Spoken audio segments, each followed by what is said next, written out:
Today we'll be adjusting valves on a 1984 XL350R Honda motorcycle. And what you're going to need is a 24mm socket or wrench to pull the two valve check caps off. And then also you're going to need a flat screwdriver, a bigger flat screwdriver, to remove these two plugs that are on your stator cover on the left hand side of the motorcycle. You don't have to have the motor out to do these, to adjust these, or to even check them. And it's something you'll want to do every so many hours of riding. Just check these to make sure they're within clearance. It helps your bike to start, helps to run better, keeps it running better longer. So what we're going to do is pull these caps.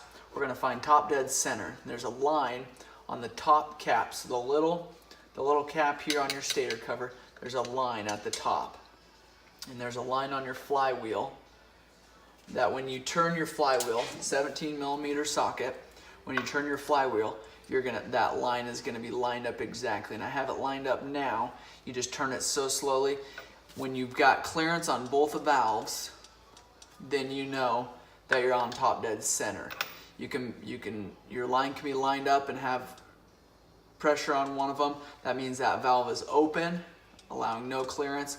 You want to make sure that both of them, there's movement, or at least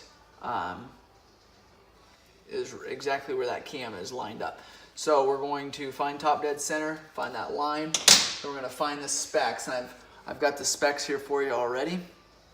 We've got intake 0.05mm, we've got exhaust 0.08. So plus or minus 0.01mm is about where we need to be.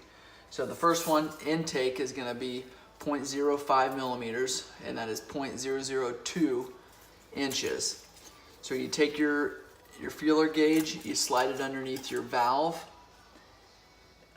stem there, and your adjuster here. And if you can get it in and there's a little bit of drag there, then that is where you need to be. There's probably not enough drag here. So what we do is take a 10mm wrench, loosen this lock nut up, and then spin that down on top of the feeler gauge. What you want is a little bit of drag. So once you get it to where it needs to be, you go ahead and tighten that lock nut. And you want to make sure that it does not turn your adjuster screw. And it looks like it did a little bit, so we'll loosen it up.